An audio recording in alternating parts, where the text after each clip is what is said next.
High-quality MRIs for $497 or less. IdealMRI.com. Your health is important, so is your budget. Now the infield is brought in for Muncy. Second and third, one out. As Muncy grounds to first, now coming home. That beats the throw from Diaz. And the Dodgers take a 3-1 lead. The 3 o'clock hour is sponsored by Waco Custom Marketplace. Meats, sweets, Texas treats, and a cut above the rest. 425 Lake Air Drive, Waco. We try to do that, just do what we do. I think, we need to play the brand. And we talk about being the toughest, hardest working, most competitive, team. And to put that on tape, Here's David Smoke, Paul Catalina, and Craig Smoke. All right, here we go. This 3 o'clock hour, Sikkim 365 radio on this October 21st. Charlie Brewer, Jalen Petrie, and Ben Sims today were a part of the Baylor media session. And that's normally during a game week. The players are available on Wednesday. I think Charlie Brewer would rather have been waiting for a root canal than being a part of that today. Because I think, this is my opinion, I have not spoken with him, I have not spoken with his father or any. I think that this loss to West Virginia and some of the chatter about Charlie Brewer's play, I think he hears it. I think he's good about clearing it. But I also think he's heard it enough to where, after all he's done for this program, that I think Charlie Brewer, this game against Texas, Sam Ehlinger, it's his hometown. It's been forever since they won a game, and I think today he was rather like, I need to get back to watching film or practicing. Yeah, absolutely. He was, I don't want to say surly, but just focused on other things, and he was professional about it, as he always is, but you could tell it's game week, it's finally game week. This is a little bit of a distraction to me.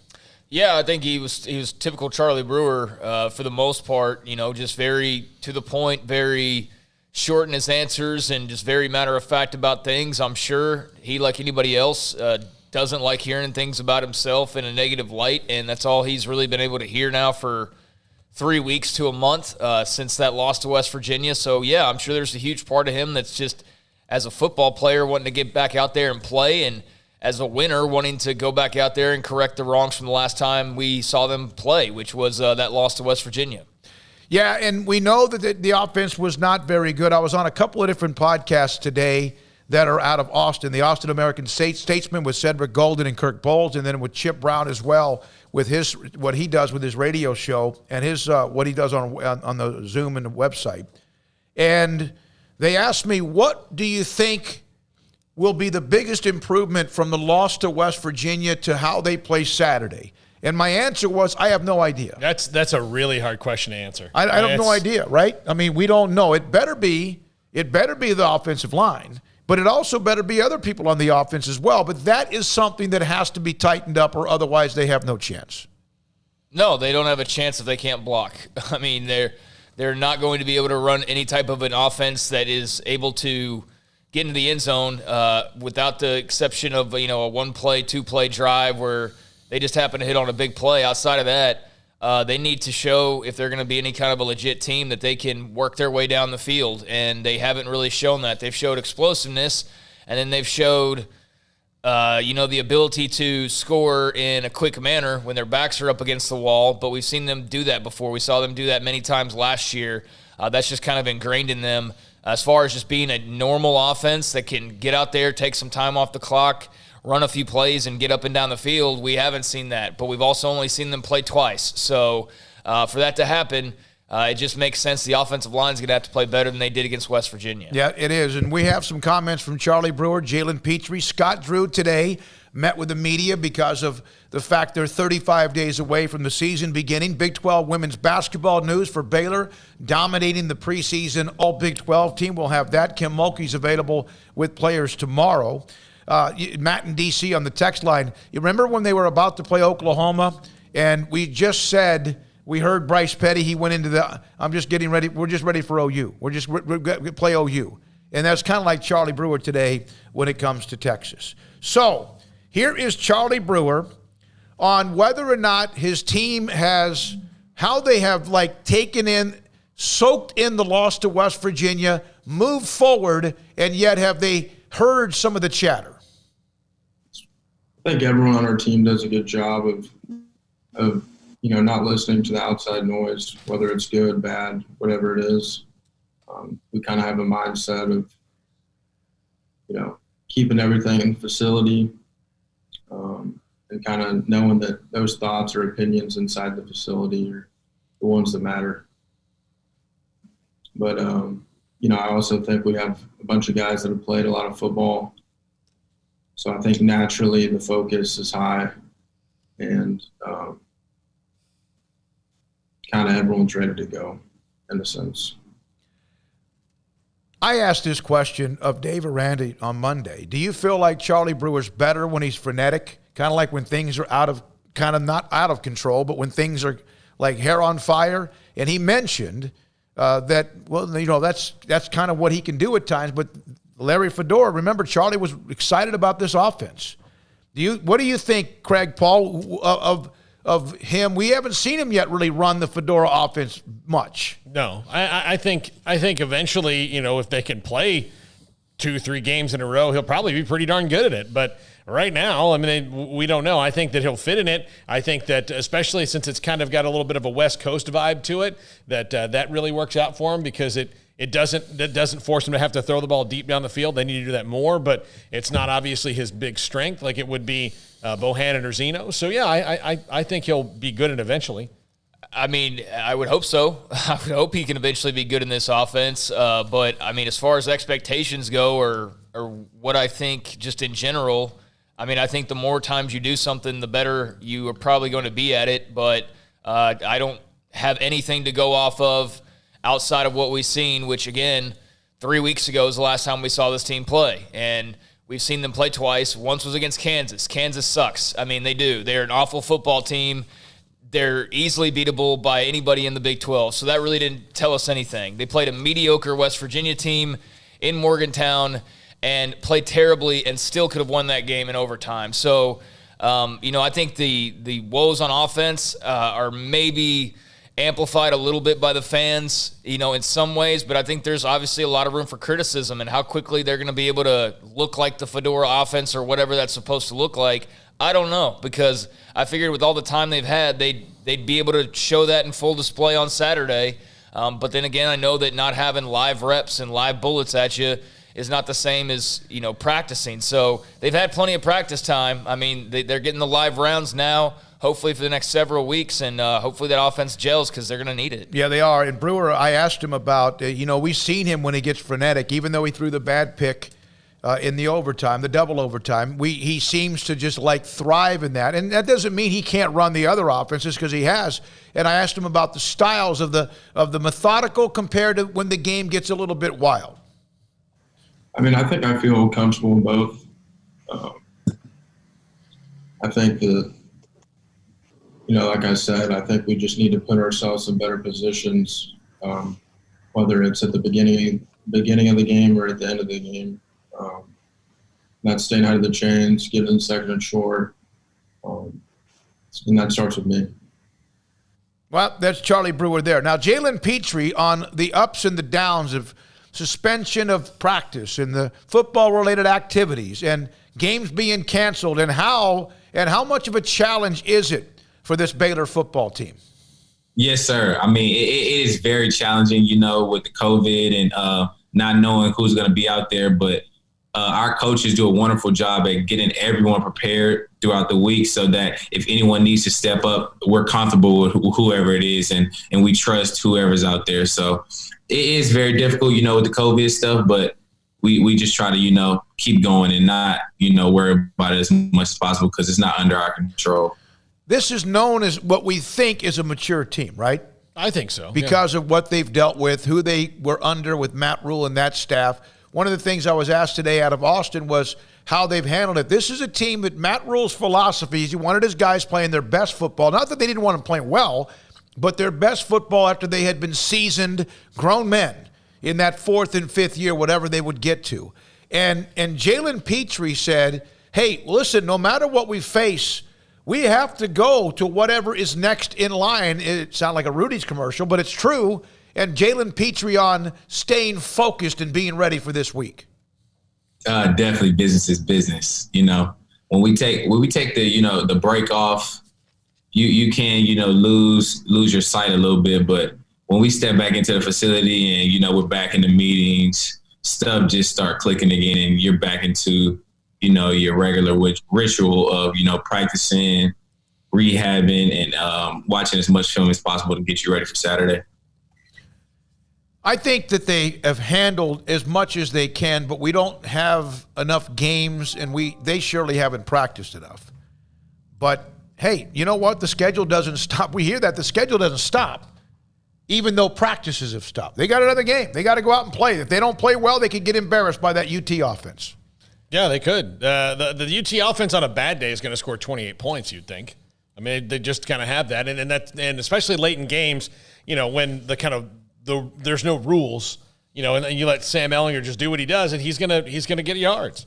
He's gonna get yards, and you have to be able to stop him in the red zone, and you're not gonna have a defense that's just gonna shut them down this week. You just have to make sure you stop them in the red zone, make sure they get field goals and not touchdowns. If Dicker, the kicker, kicks 4 field goals and they don't score 4 touchdowns, that's a win.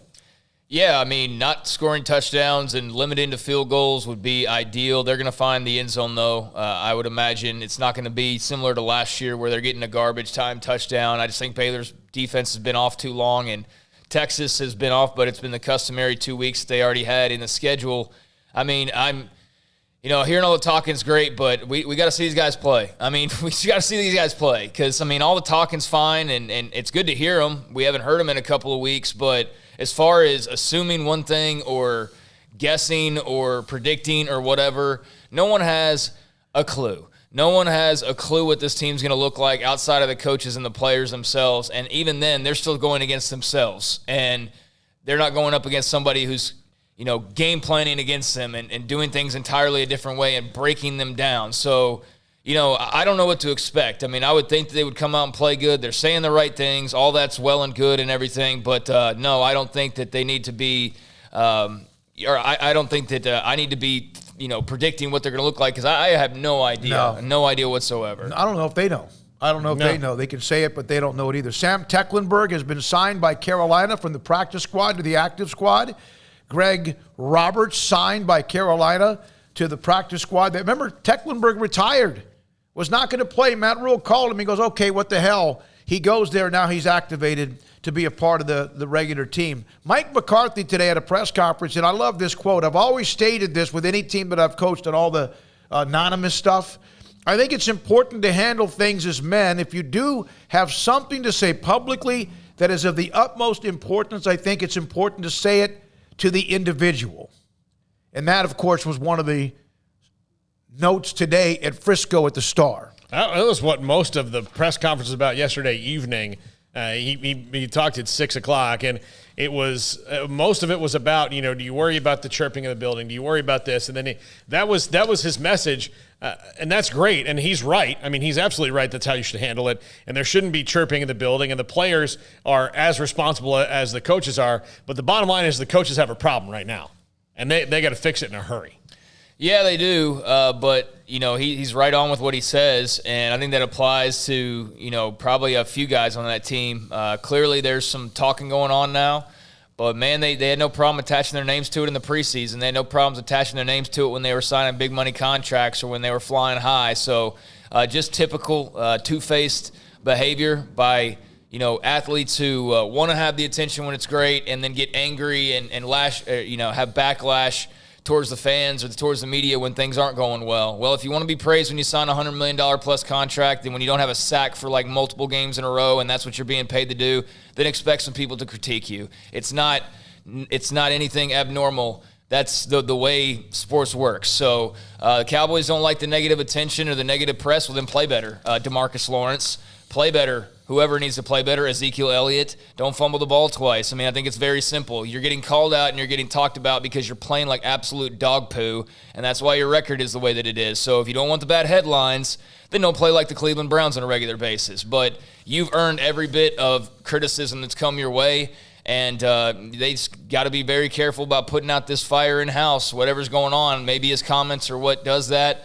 But if not, this is going to be a very long season. It's probably going to be a very long season regardless. Yeah, they could end up with the 6 or 7 wins and still win the division. I still think they'll go 4-2 against the East. They're 1-0. They beat the Giants. It wasn't easy. They go to Washington. That probably pretty much sets them up for another 4-2. A couple of other notes in the NFL. Ryan Fitzpatrick, when he was called into the office to talk to Brian Flores, had no idea what the meeting was about.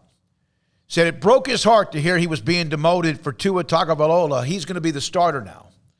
And, I mean, Fitzpatrick puts up some pretty good numbers at times, and it played well. Yeah, and he knew when they drafted him. He gave an interview I saw the other day on television they showed from the summer that he knew that he was the placeholder. It's always going to be hard, especially when you're playing well. It's not like Tua is coming in because Fitzpatrick is struggling. Fitzpatrick is playing well, but he always kind of has a shelf life where he plays well for a few games and then he just hits the wall. And the Dolphins had this plan the whole time. They're going with their plan. This is the first time the Dolphins in years have looked like they've had a plan. So good for them for sticking to it.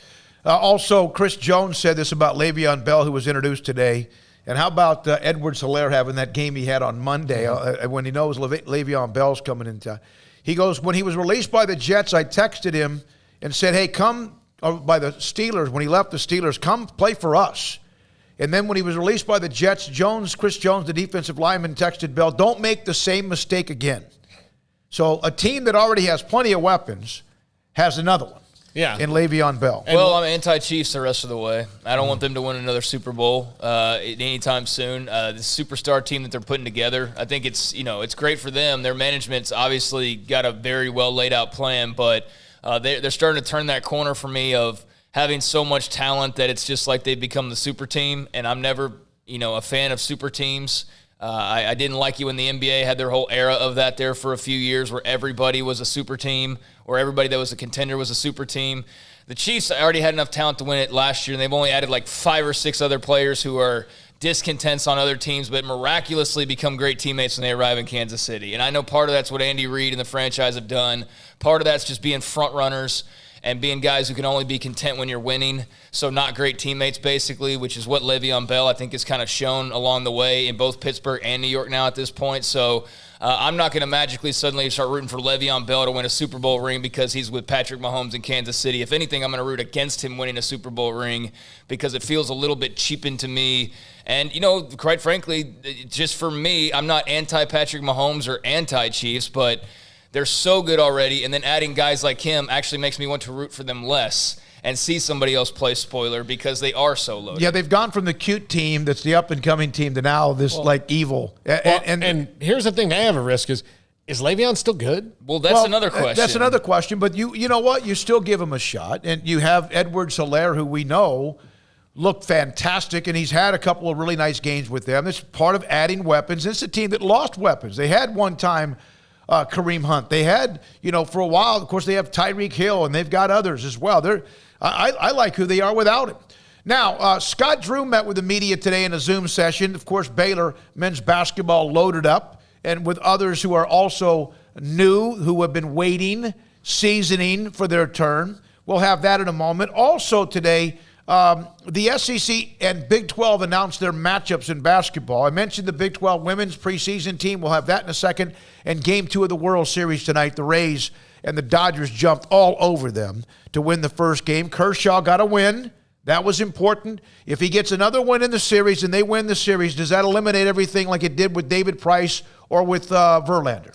I don't even think he has to get another win in the series as long as they win it. As long as they win it, but he wins the ring. Yeah. He's done one part of his part in getting a win. That was the big thing for David Price, who could be getting another ring even though he opted out this year. But he just had to win in the postseason. Just win when you need to win. Yeah, and he did. And he was huge 2 years ago with Boston. No question about it. All right, so Scott Drew, we want to do that now, break now, or you want to do it now? I thought you had it at 4 o'clock, but let's break now, and that way they can get loaded, and we'll have it next. Well, we'll have one of the two from him. Okay, no, we'll do most of it at 4. When we come back, we'll discuss a little bit about what Scott Drew had to say today, the Baylor women's basketball preseason awards. Phone line open right now. If you call today, we'll be in touch with you like I have been with others. I have either a $25 gift card from Wings Pizza and Things in Temple, won a great sports bar with Mike Dent, or we have a free round of golf from Cottonwood Creek Golf Course in Waco, or, Paul? Yeah, you know what? Anybody who does, just in addition to their gift certificate, will get one of these things from Wall Snobs. One of these things. Tell everyone. Metal. Okay, yeah, it's like a metal trading card. This is this is not one of those you can bend it. Yeah. Wall Snobs with the Sikkim 365 logo. You got that, Jack, right there? Okay, and we'll send one to you. Here's the number to call. Love to get your feedback. Do you really have any idea what to expect from Baylor this Saturday after the constant flow of ups and the downs and suspensions and football activities and no game for 3 weeks, and now they play Texas and Austin on Saturday? 254-339-1122. Your text messages count as well, and your phone calls. This is Sikkim 365 Radio. Allen Samuels, Dodge Chrysler, Jeep, Ram, Fiat. I have all this information about various with Jeep and Ram trucks and all the discounts and dealer discounts and $9,250 back with this one, or discounts or employee pricing. I'm going to tell you about an experience I had back in the early part of the summer. I had a car, and I loved it, a 2001 white Chevy Tahoe, and it had over 377,000 miles on it. I never thought I would give that up until one day it stopped working. Well, back in the spring, the air conditioner went out. I thought it was under warranty, but it was something that was, the evaporator was the problem. So it wasn't covered. So finally, Craig had already gotten a car earlier in the spring, and it was beautiful. And so I went to Allen Samuels just to go talk to them, just to see what they had. And AJ was the one that showed me around the lot. He gave me some options, wanted me to test drive. And we walked around, and all of a sudden I saw this car in the background with this sign on it on how much it cost. It was like a nice looking SUV. It's a Ford Explorer, even though it's on the lot of Allen Samuels, Dodge Chrysler, Jeep, Ram, Fiat, and because they have also pre-owned cars. And I have never for one time missed the Tahoe that basically became my right hand. I'm telling you, AJ sent me and went through every step. It was painless. He's done a great job. And what I love about what AJ did when I bought the car at Allen Samuels is he's remained in touch with me. You know the little hooks above the door and the back door that you can hang your shirts or whatever it is, pants, whatever. One of them kind of popped off. And I told AJ about it. He's stayed in touch with me about that. He's told me about oil changes. He's told me about everything. Hey, I had one tire that was low. He said, come by, let's fix it. It's not just leading up until you say yes and you buy a car. He gets his commission. It's a sale that continues as long as I have that car. Allen Samuels, Dodge Chrysler, Jeep, Ram, Fiat, Loop 340 east of 84 in Waco. Hey, this is Bryce Petty, former starting quarterback and two-time Big 12 champion, and I know firsthand the importance of being in top shape both on and off the field. So listen up, men. If you're feeling beat down day in and day out and looking for that high-performance edge